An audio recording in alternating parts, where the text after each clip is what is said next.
Book 2. Welcome to Jackie's Learning Corner. I am Jackie, and it's time for my March wrap-up.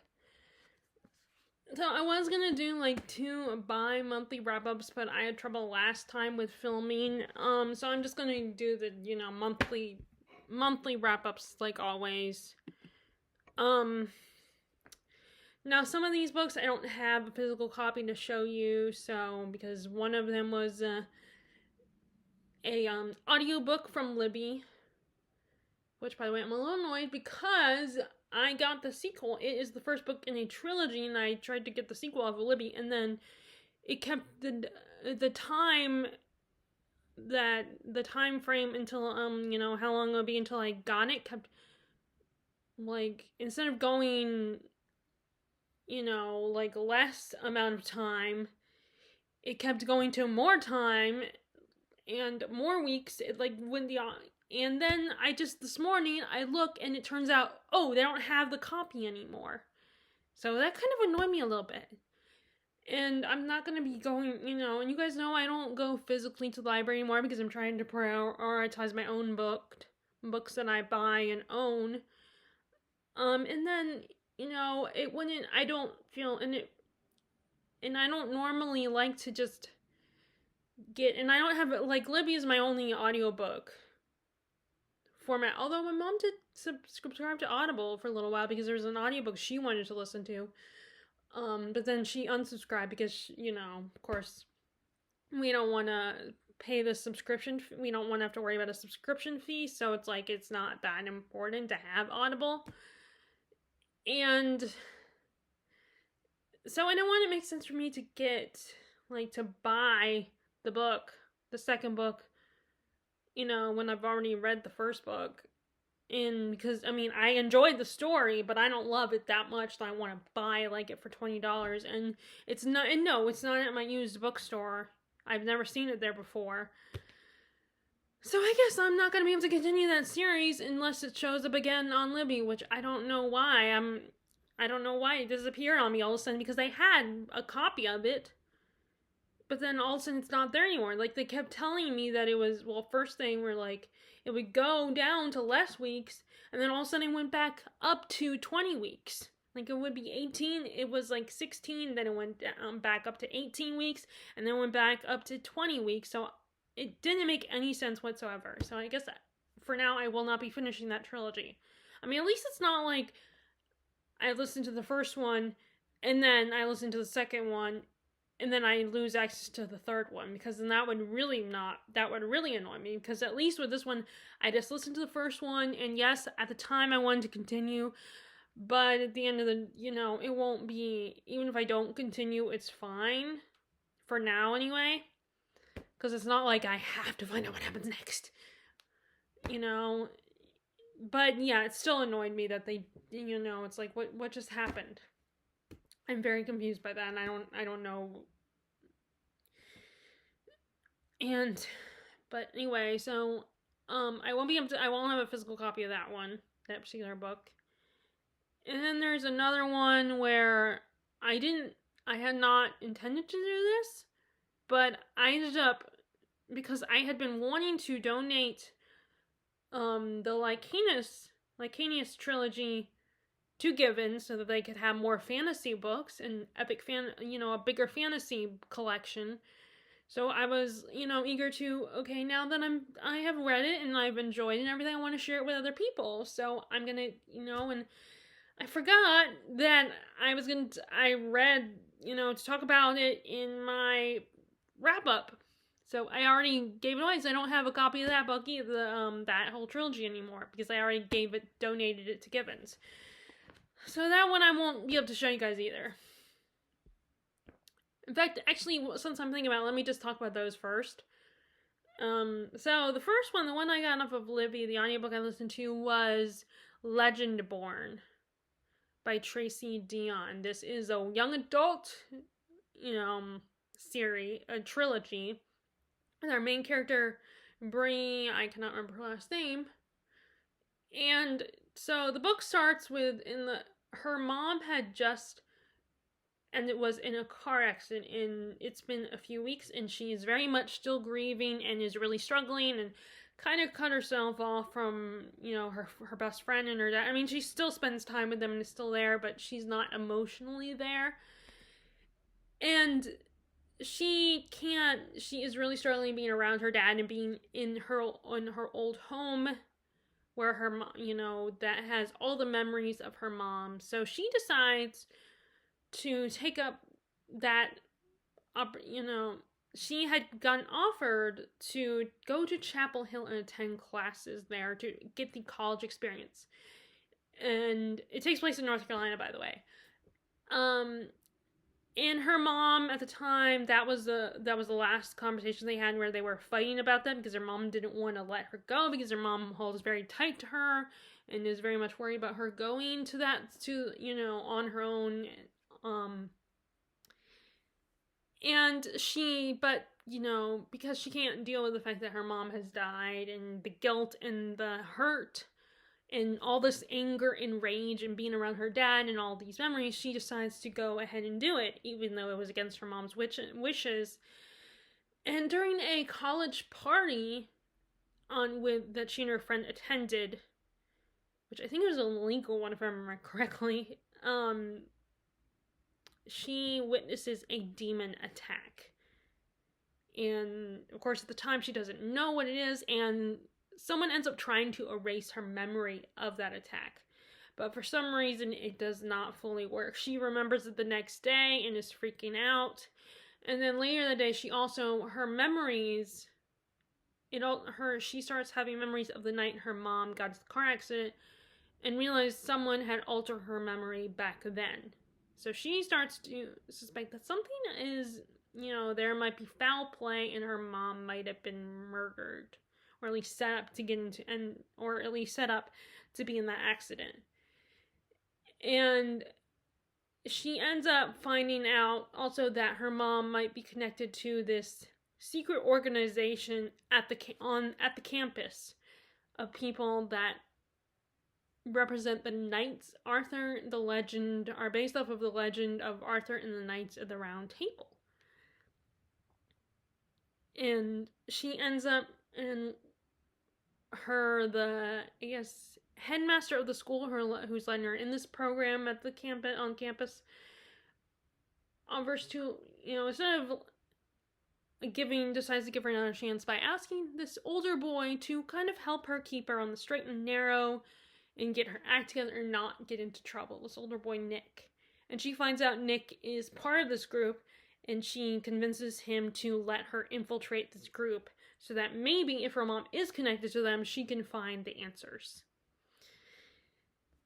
So, first of all, I'm always kind of in a soft spot for the Arthurian legend. I've never read the original T.H. White book, but I've seen all the adaptations like The Sword and the Stone. I've seen bits and pieces of the Merlin TV part. I haven't seen the whole Merlin TV series all the way through, but I've seen parts of it. And I'm trying to think. And there was the one with Clive Owen as Arthur. I've seen Keira Knightley, I think, is also in that one. I've seen that one, parts of that one. And then there's the Merlin and miniseries I've watched. So, but like I said, I've never read the original book, but I'm very familiar. And then I just read this book also inspired me to read The Fall of Arthur, which is Tolkien's retelling of the legend of Arthur. Or not exactly retelling of that legend, but and I will talk about that later in this wrap up. But this was so I know enough to be completely recognize the names and understand, know the legend and everything. So I think it made this book really fun to see this new take on that story, and also it deals with something.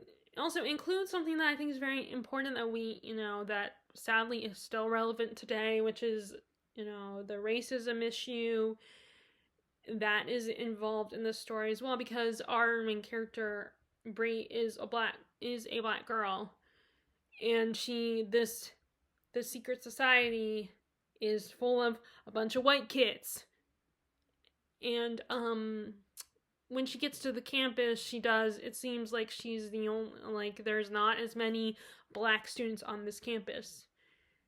so she deals with a lot of, so she's dealing with a lot of racism, and it's, and people that, in these, a group of white kids who just don't understand her distrust and her hostility and her how she can feel very uncomfortable sometimes, very uncomfortable around these kids and their parents.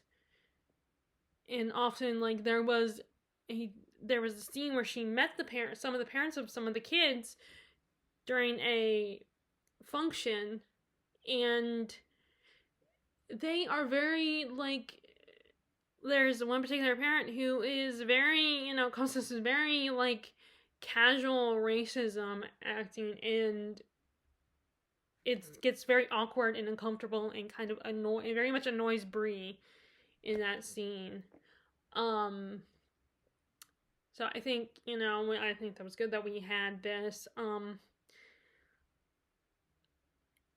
As well, I thought the romance was very sweet, and there is a hint of a love triangle. There was a love triangle that was hinted that is gonna play a part in book 2, which I can't read anymore or listen to. But right now she and Nick have a little bit of have some romance going on. It was very cute and very sweet. Although I'm wondering if not just because of the love triangle, but what happens at the end of the book, I wonder if that's going to make their relationship even more complicated and messy for them. I'm curious how their relationship is going to be in book 2. We also, I also thought her, I was a little disappointed by, like, that her and her best friend had a fight really quickly. So we didn't get a lot of her best friend in that relationship. When I would have liked, which I would have liked to see more of, but she doesn't. I'm assuming that in book 2 she's going to play a bigger role, which, again, I can't listen to it anymore. I mean, really, it's not the worst. I'm not going to, like, be all upset.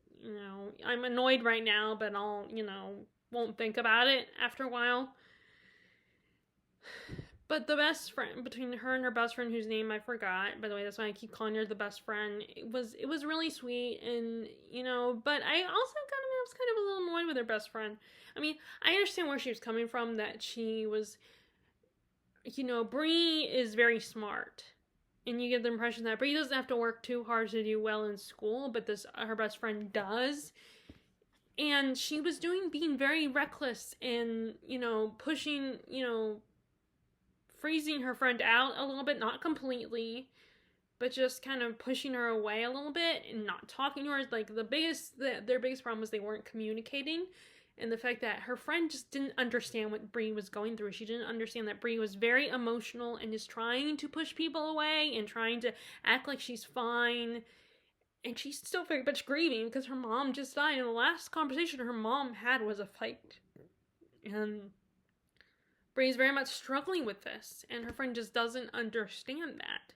And I mean, I know it's coming from a place of frustration and fear for Bree, and just not understanding. But I think if they just had a conversation, like the conversation she has later with her dad, which her dad was great, by the way. He really, he doesn't march down to the campus or anything. I mean, he does eventually, but not because of, like, he just comes knowing his daughter is struggling and wanting to talk to her. But yeah, he was just kept calling, and I mean, because he doesn't know exactly what's going on with Bree. And Bree isn't very open to him. Yeah, his calling her and being annoyed and being very frustrated and concerned and thinking that maybe she needs therapy. The therapist character was great. And with the therapist character, we also got a magic system of root magic, which is buying magic from the earth. And also, I like how they talk about how the people from the Arthurian, Arthur and his knights stole magic, but in this case, they talk about how they stole magic, but magic is something you should borrow. And I think you see that a lot in other fantasy stories, where magic is something that you can't just take. there's always a price. Like, I remember they even talk about that in Buffy, where in season 6, so Buffy is the vampire slayer, and she ends up dying. By season 5, she sacrifices herself, so her friends bring her back from the dead, think that she was, trapped in hell and stuff. And, like, Death is not cool with that. And they're like, well, you can't use magic to bring her back. There's a price to that. And then the Final Destination series is all about that. That Death does not like it when you try to take something for free. But yeah, there's a lot of fantasy stories that explore that whole theme of, magic is not something that you should be allowed to take. That there's got to be a price. Like, if you're gonna take this, well, you have to give something in return. But I also think room magic is really cool. Seeing how like Bree was able to go back in time at one point, but seeing it from an outsider's perspective, still like travel back in time, but she didn't necessarily travel into someone's body. She was just viewing it, like physically she was there, but she wasn't actually in someone's body at the time. And that's kind of because I'm a but like I said, I am a big fan of magic from the earth. I thought that was really, I really like that concept. So I think that's a really cool magic system that I want to see explored more in book 2 if I ever get access to it. So yes, at the moment I am a little bitter about it, but like again, I'll get over it eventually. But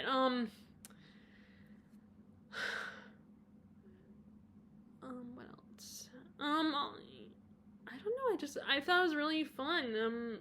Like I said, I wish we had got more of the best friend thing.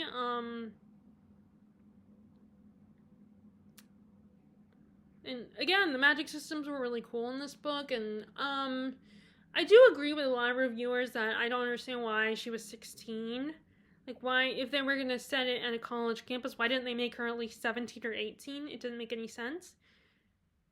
But I guess, she just decided to make it a, YA, so she had to make Bree 16. And maybe it shows that because Bree's 16, she's more vulnerable and more emotional, more sensitive, more emotional. I don't know, but I agree with the people that she should have been, older, like at least like college age. She should have done that instead of this whole her being there. But also, I guess that gave her and her mom something to fight about. I mean, they still could have included that, like she's applying, she's just graduating high school and she's applying to colleges, and her mom wants her to, go to community college or something. They could have done that, something like that, instead of, but it is true. I mean, that is a thing, I think, where you can try out college, you can take college classes before you're college age. So anyway, it was a fun series. I'm really glad I read it, or at least the first book. And hopefully, I still would like to continue, but if I don't, it's not the end of the world. But I would love to continue. So the other book that I can't physically show you is, All the Light That Falls by James Islington. This is the final book in the Licanius trilogy. Let's get a great finale. Where all the characters are just slowly it gave the vibe of all the characters now are in the final battle and we're all coming together and piecing it all together. And there's this whole issue of the story with the character of Caden and knowing what the other characters know about them and how there's a little bit of distrust and trying to decide, what is the right thing to do. And, when you did the wrong thing before, at least you think you did the wrong thing before and trying to do the right thing, but everyone is still trying to convince you that what you're doing is still the wrong thing. Like, we really get a lot of that in how Cain has to sacrifice himself and prove to himself that he is trying to be the hero, trying to be the good guy, trying to do the right thing. But there's still this bit of distrust between other characters. And there's a lot more focus on the time travel element, which was hinted at in the first book. With there was a scene between Davian and this is the other problem. This was when I was uncertain. Is the girl, his friend, the girl that he loves? I cannot remember her name. There's a scene between them, so that kind of hints at time travel, and then it just can. And there's a little bit more in book 2, but book 3 really tackles it a lot more. Also, there's the whole thing with Were and his storyline, and he's really coming into his own in book 2, and just trying to figure out his again, he's also struggling with trying to determine the right thing to do, is knowing that not everyone is going to agree with his decisions. And, he made this big decision in book 2 that not everybody was going to be cool with. And, they're still not. And there's still some people who don't trust him, but there are a lot of people that now do trust him. And he's very much in a leadership position now, so both him and Kanan kind of have to take charge. I mean, all the characters. And it's hard to talk about this book because there was so much that happened, and I kind of read the book. There was a lot of time in between the reading of each book. So yeah, obviously I still am not very good at reading series, especially big long ones where the books are really huge, and having to read them all one right after the other with not a lot of time in between each book so I can remember things. I'm still not very good at that. I still will, I'm slowly getting better at it, but there's still a lot of time between each book, so it's kind of hard for me to talk about this. I know I just really enjoyed it. There was a lot of, and it was just a really good trilogy, but there is, the time travel, I could see where the time travel could confuse people and throw people off, especially, with Caden's arc. There were aspects of his arc that were a little confusing. That had to do with the time travel element. And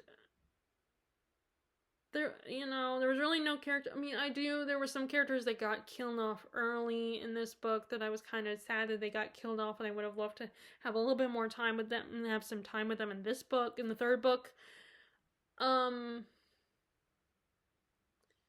Yeah, so again, I don't know what else to say. It's kind of hard for me to really talk about it. I just really enjoyed it. It's a really great series. Okay, so those were the only ones that I don't have a physical copy on. The rest of the books, I think I have a physical book to show you guys. So the first book I started out the month with was my biography on J.R. Tolkien. This is for my Tolkien project. I figured start with this. And this is the same guy who who put together the book with all the letters from Tolkien, Humphrey Carpenter, who wrote this book. But it's a really good biography. I thought it was kind of funny that Tolkien, he talks about in his author's note how Tolkien didn't really believe in the idea of biographies. He didn't like the idea of trying to write a book about someone's history, like a famous person's history and who they are and stuff, because he felt like he couldn't do it. Because you can't really ever truly know a person, and the only way to know a person is through their work. Which I think, he's got a point. Because, these authors, they can't read the minds of these persons or these people they're writing about. And I imagine it's very hard to compose an autobiography of yourself, because it's a lot, and then if you're going to be dying soon, then it's going to be a lot of, you might struggle writing it. But we got a lot of good information, in this biography. Although it's not, he doesn't have a lot of controversy. I mean, the most controversial that he had trouble finishing his work, and also that he was very devout Catholic to the point of where he kind of persuaded Edith, his wife, to give up her religion as an Anglican and be a Catholic, and she kind of resented him for that. And was like, don't make me go to church. Don't make me go to church. And he does, he does let her off the hook and is like, okay, you don't have to go. But other than that, there's really not a lot of controversy about him. I did find it very entertaining that he was a perfectionist, which I think is so relatable and is something that a lot of creative people experience, perfection, trying to be, make your work perfect, which is why there was a lot of his work that he never finished. And it was only because of his son Christopher, who he would share his work with, that we have all these other, works published. All these other stories and writings, why they all exist now, because of Christopher. He also he didn't like drama. And I'm not talking like drama amongst people, but dramas like, plays and movies and all that kind of stuff. He didn't really care for that. He was definitely a bookworm. So I guess he probably wouldn't have wanted his books to be made into movies.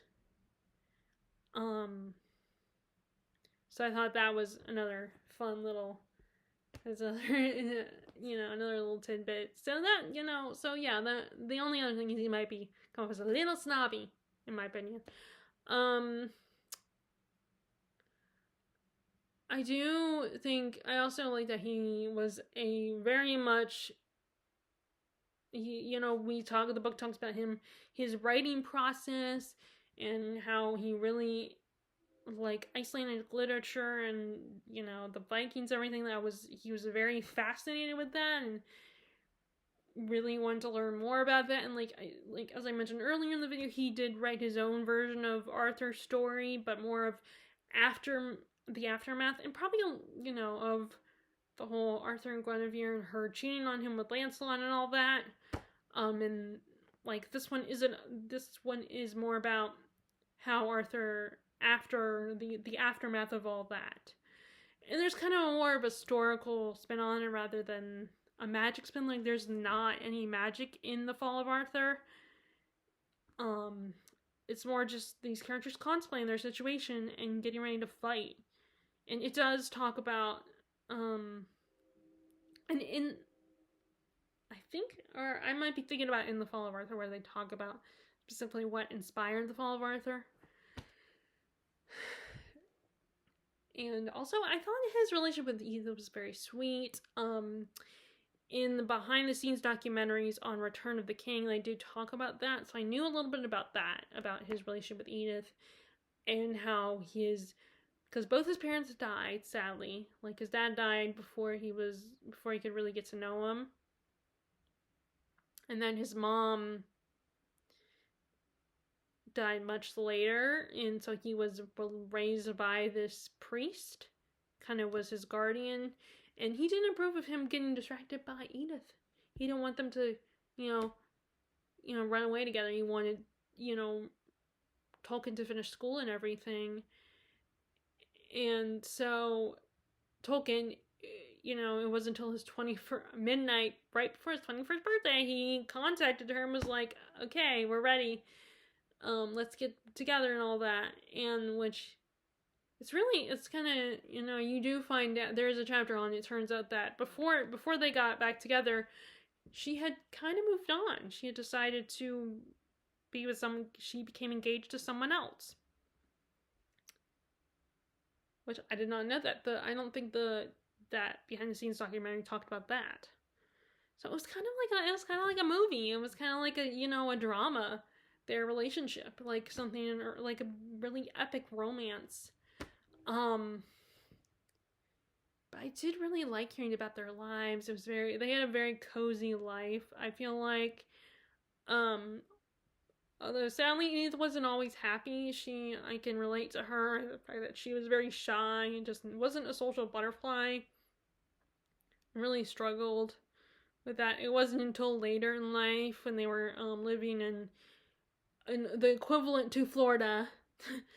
Like, a lot of retirees go to Florida, live in Florida, in like places like Naples. Well, there's a place in England like that, and it wasn't until she got there that she was more comfortable and was around a lot of people. So he kind of, sacrificed his social life for her, which is really sweet, because he knows that she spent years putting him first, and finally he decided to put her first, as far as socializing and being comfortable. But yeah, it was like there was a lot of great information about his relationship to her, about his writing, and I really enjoyed this biography.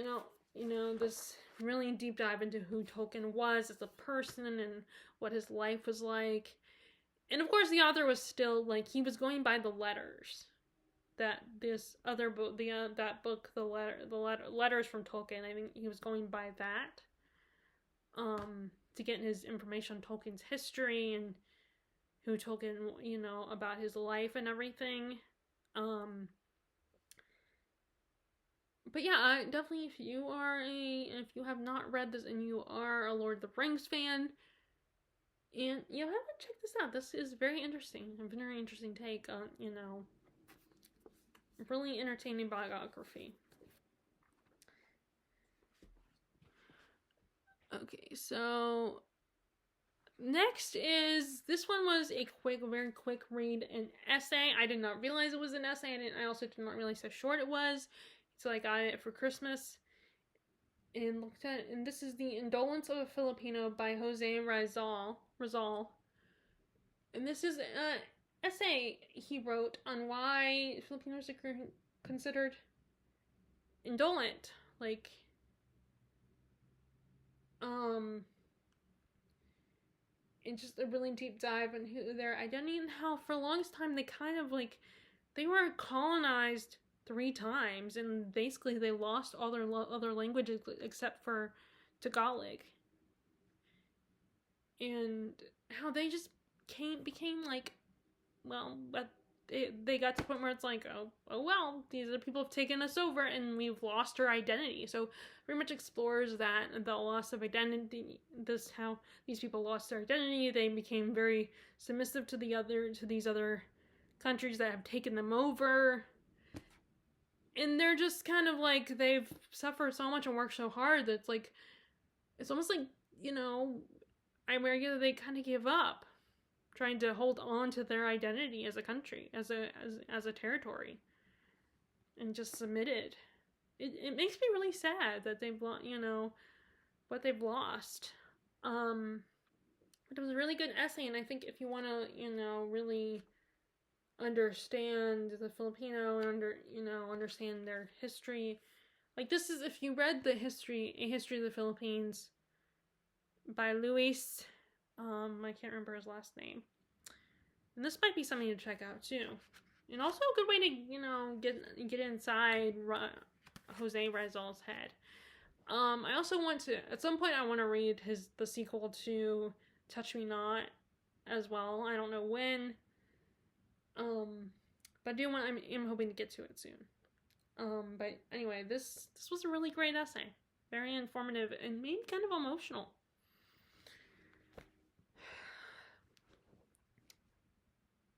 Okay, so next is, so this was really the only book that I was kind of disappointed by, and that was The Cloisters by Katie Hayes. And I like the ideas in this, but I feel like they could have done more with them, explored a little bit more, and they didn't do enough. So in this one we have our main character, Anne Stillwell, and she has just, I think, got out of college,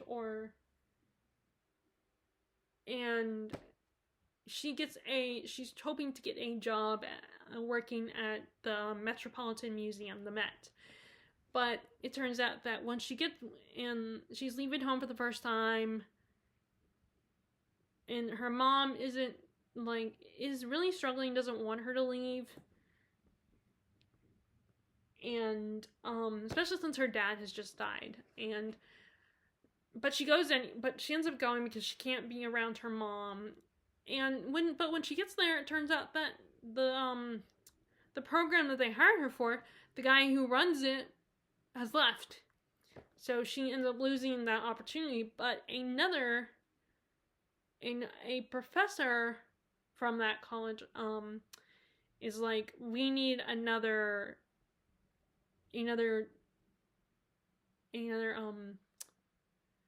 worker, another member to join our team for our own research, and which is occult related. And Anne, who is still there and doesn't want to leave New York, offers to go with, jumps at this opportunity, and he takes her along, and she ends up meeting this team,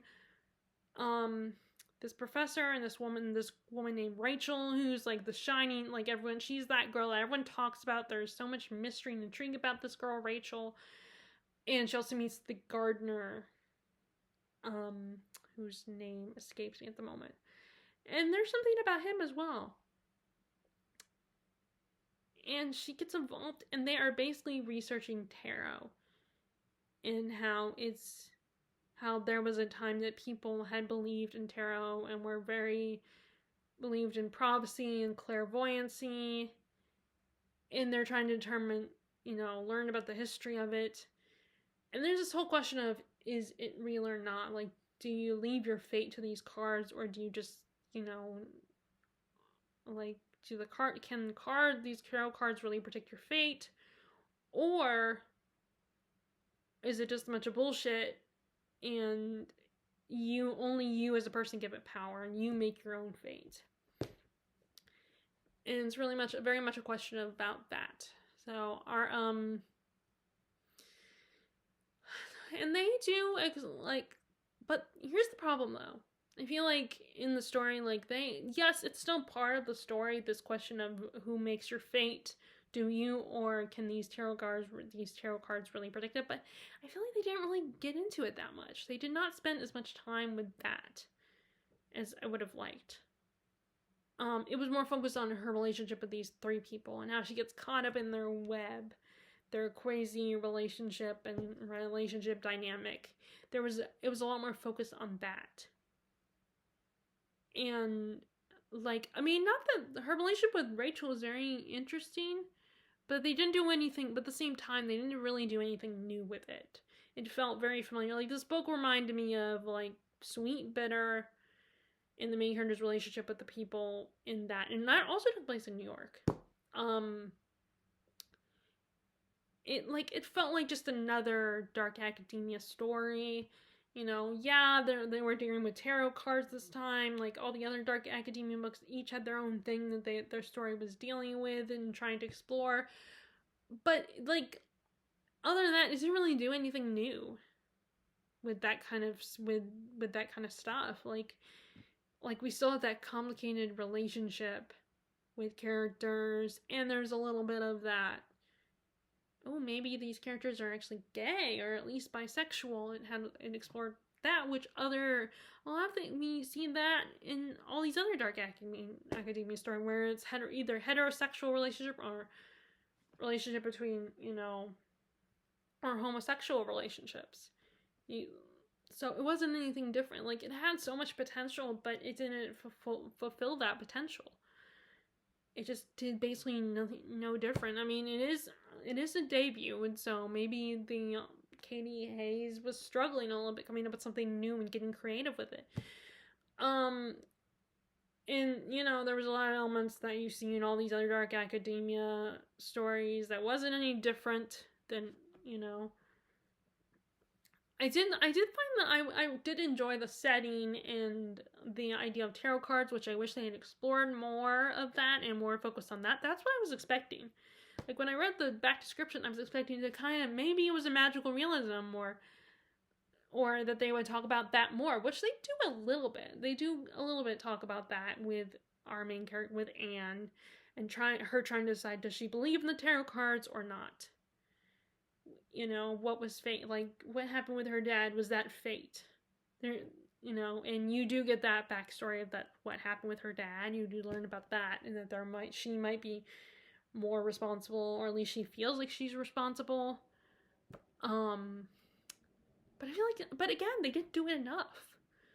I did find Rachel's personality and the gardener's personality really intriguing, because I do find reading about toxic people can be really fun and very entertaining to read about, because you just can't help but want to know what dumb shit they're gonna do next, or is our hero or heroine gonna outsmart them, or are they gonna just pull that person into their web of deceit? Like, we do get that. There's a lot of that dynamic, which I wish if the book had implied it was more about that, then maybe I would have gotten into, I would have been fine with this. But the back description implied there was going to be something, like there was going to be a lot more focus on tarot cards, and are tarot cards legit? So yeah, this is definitely was a book that it had potential, but didn't do anything with that potential.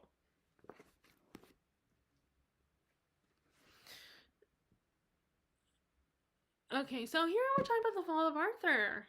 This is, like I said, as I said earlier, this is Tolkien's take on the Arthurian legend.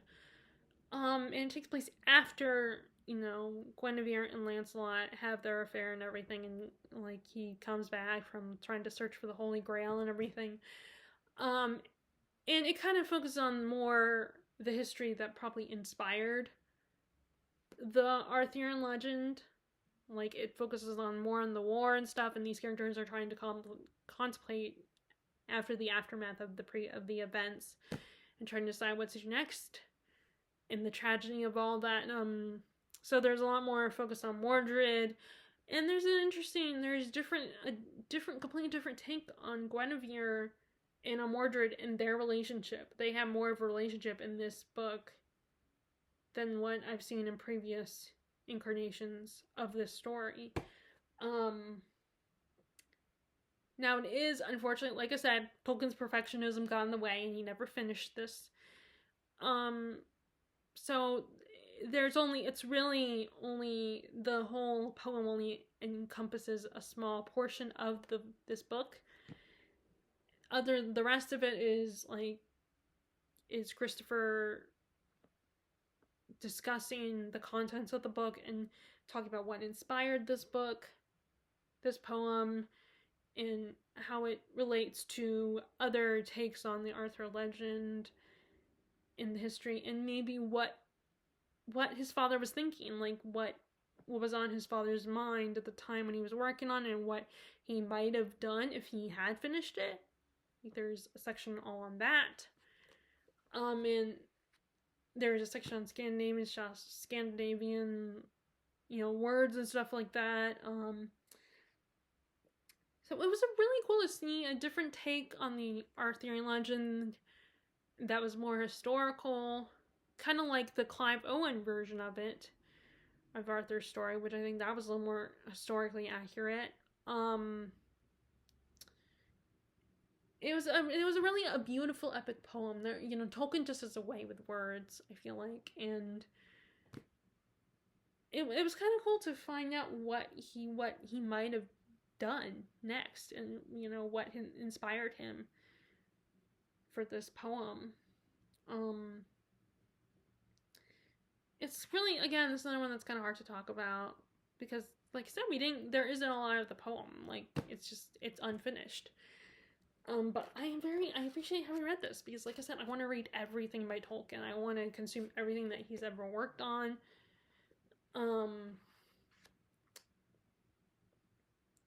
And I really appreciate that his son was willing to publish Tolkien's other work that remained unfinished.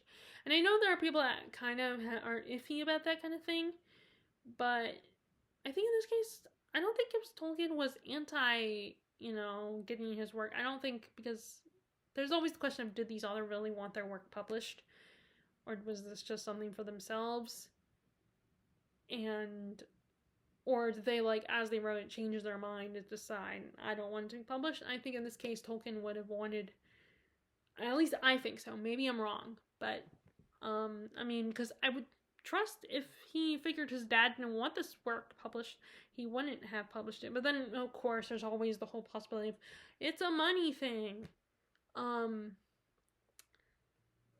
But I think, like, the other thing I forgot to mention when talking about the biography is that Tolkien did not like his fame. He didn't care. He found it weird. He didn't care for it. Like, people always trying to call him, want to break into his home, want to talk to him, and just, like, yes, he wanted to share his work, and he wanted to create a whole mythology, but the thing that came with the celebritydom that came with it, he didn't care for that.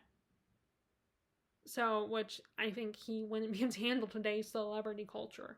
He would struggle with that, I think, if he was alive today.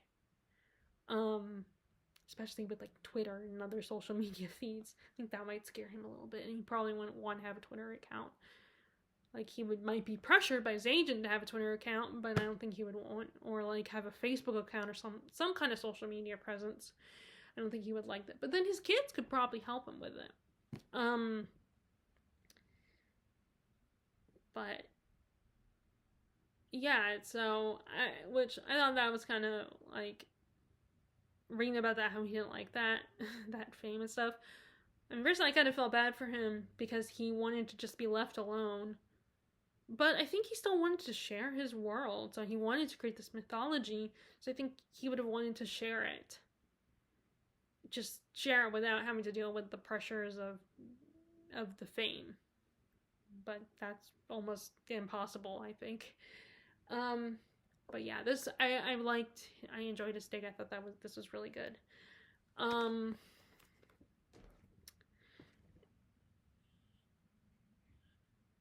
Okay, and then we have another series that I started. I finally read A Natural History of Dragons by Marie Brennan. And I don't know if this was meant to be an actual historical fiction or maybe an alternate history. Because there are a lot of made up names and stuff, but it's set during a time that is very similar to what our world would have been like in the 1800s. So we have our main character, Isabella, and ever since she was a little girl, she has been fascinated by dragons. She's been obsessed with them and has been trying to learn everything she can about them but it's very unladylike for her to learn about that, and a lot of her antics are not acceptable to being a lady of society. And she is, for a few years, she is forced to act like a lady, and but then eventually her dad, who appreciates her hobby, understands it, and he finds a compromise. Well, he will find her a husband that will be okay with her being a reader and wanting to learn about dragons and stuff and studying science and everything. And she does. She finds this great guy, and what is it? I cannot remember his name. And where is it? Let me see. What is his name? Sorry, I'm trying to find her husband's name.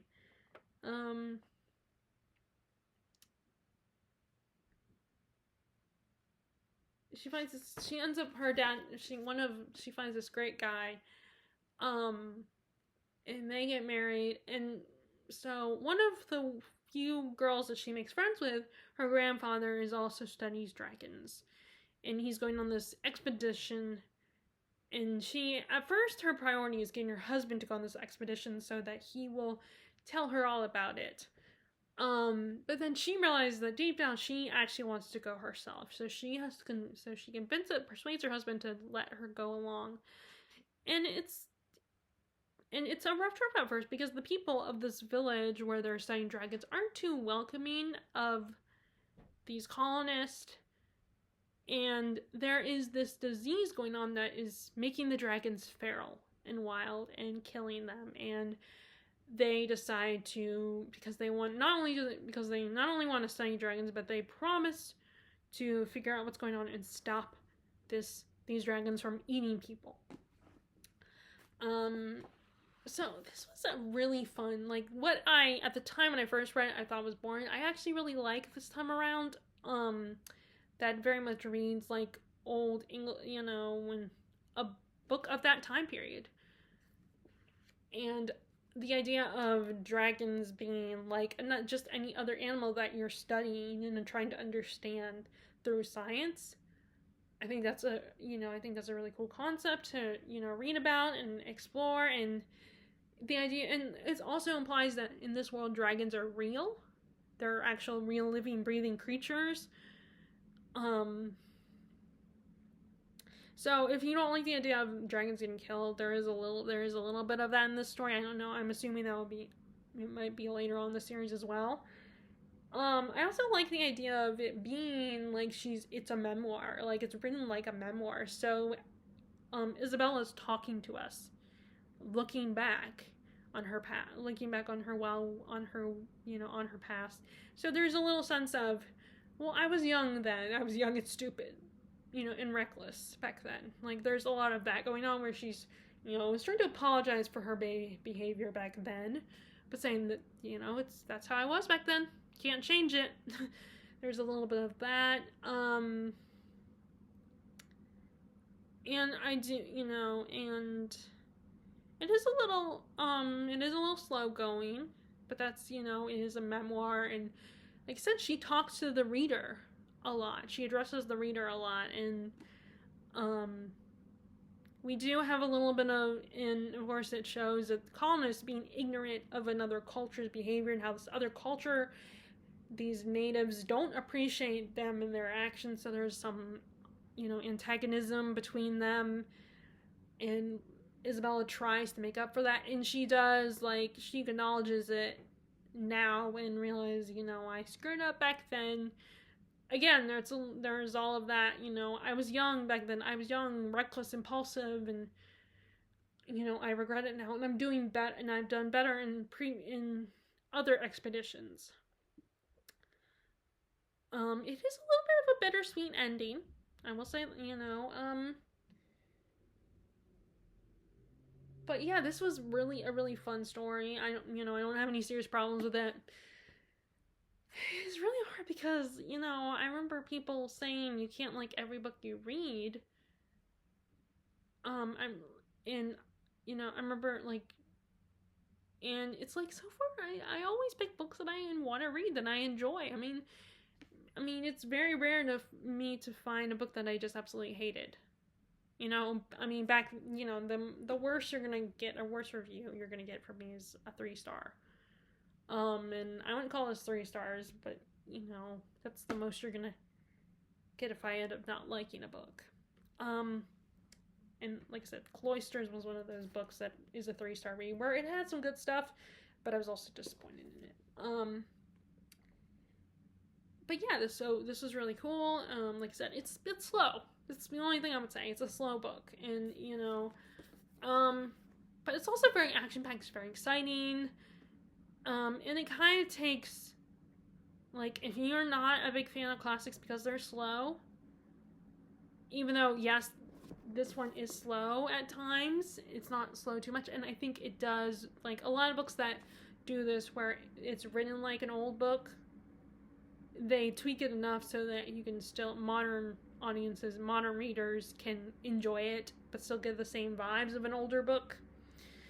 So yeah, if you like dragons, like I said, there is some, killing dragons at one point, but if you really are a big fan of dragons. So the last 2 books I read were in one book, and that is, Don Viance by, which I just learned that the F stands for Francisco when I looked it up. Francisco Soinil Jose. This is the second, books 2 and 3 of the Rosales saga. The first, book 2 is Tree, and book 3 is My Brother, My Executioner. So what the element that links these 2 books together is Don Vance. He is a landowner. In the first one, Tree, is about a father-son, that the father is the overseer of Don Vance's land. And he's kind of in a very privileged position because he's, he gets he gets paid by Don Vance to, take care of things. So he kind of is in a position where he holds power and he can tell people what to do, and he's above the peasant class.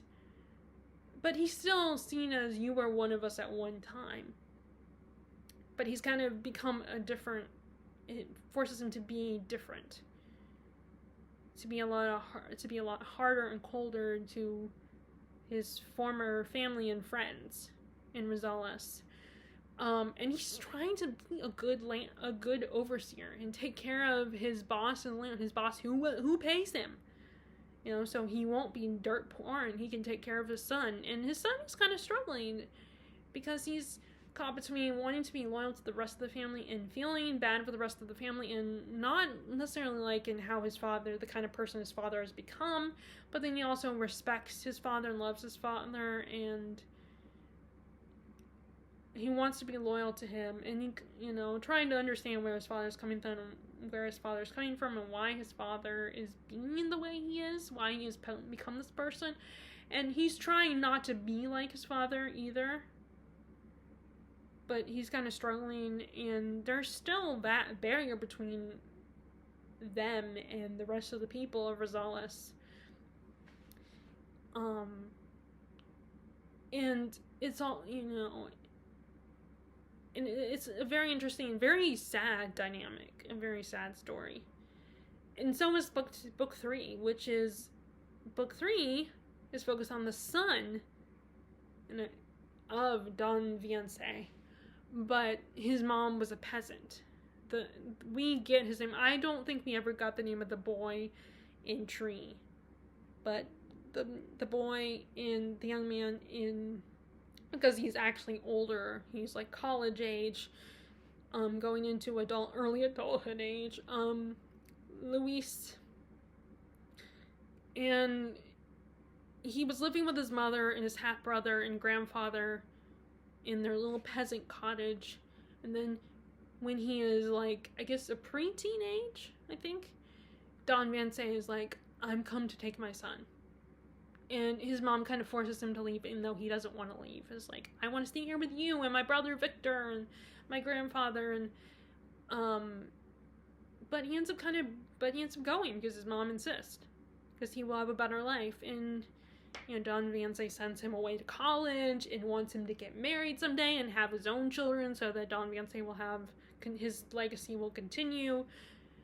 And Luis is kind of in this, like the boy in Tree, he's kind of in the position of, he's two sides. Like, he is still he has his mother in the peasant class and people of Rosales, but he also is his father's son, and is actually enjoying his life of privilege, because he has nice food, he has food and clothes, he has a very privileged, content life, and he has a good relationship with his cousin, Treenan?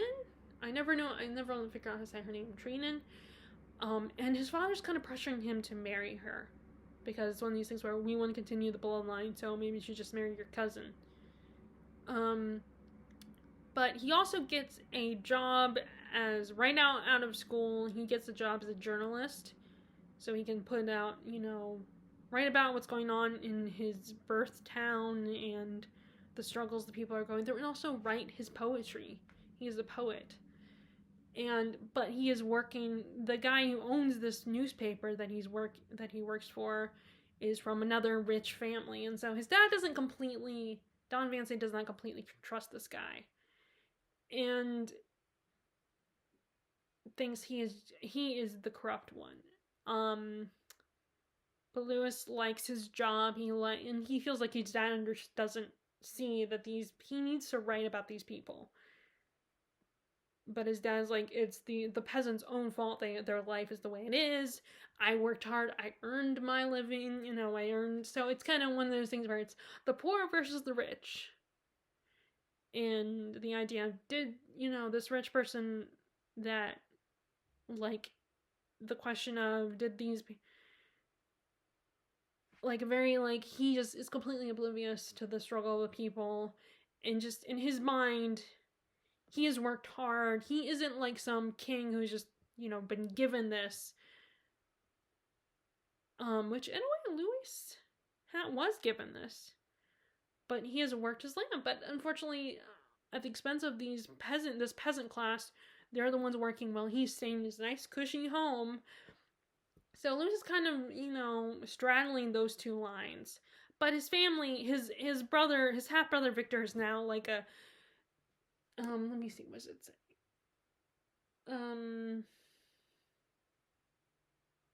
An activist. His brother Victor is an activist fighting for the people, and doing it in a not great way, in a more violent methods, and they kind of, in like, Luis has not visited his mother his mother as much as he claims he was going to. So Victor kind of has a prejudice against his brother. He's kind of angry and hurt that his brother has not spent time with the family as much as he said he would. So it's kind of a rock and hard place situation. And I definitely, which I enjoyed Tree very much, but I kind of liked My Brother and My Executioner, which is what the second novel is called. I kind of like that one better. That was a much more interesting story for me. I mean, both were really interesting, especially, like, I always find it intriguing when you see characters kind of straddling the line between, two different sides, and seeing both points of view and trying to decide what is the right point of view. It's a very emotional story for both young men, and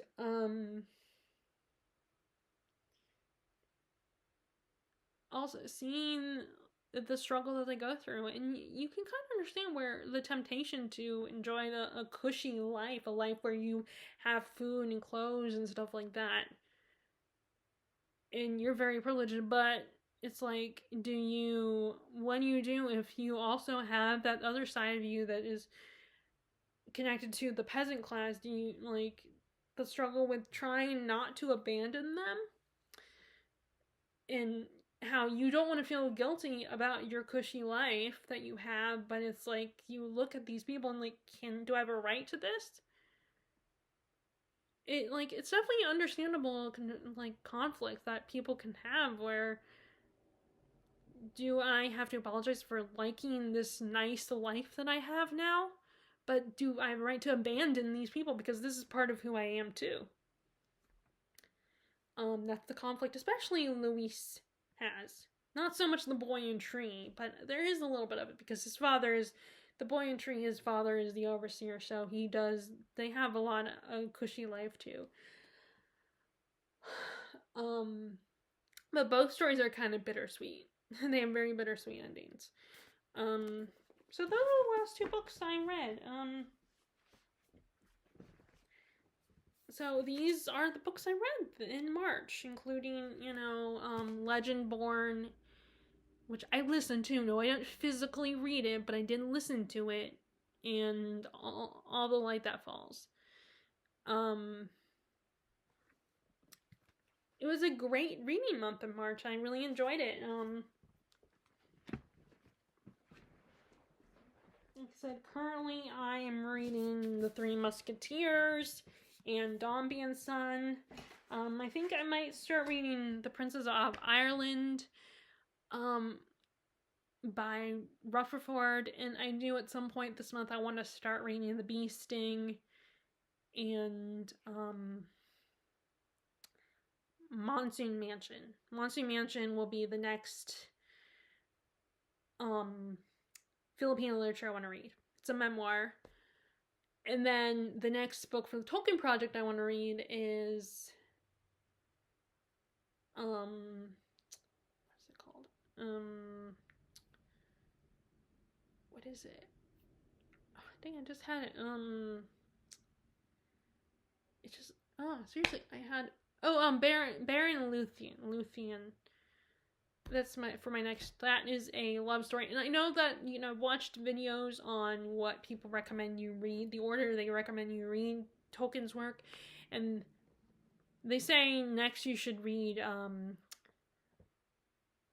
Turin.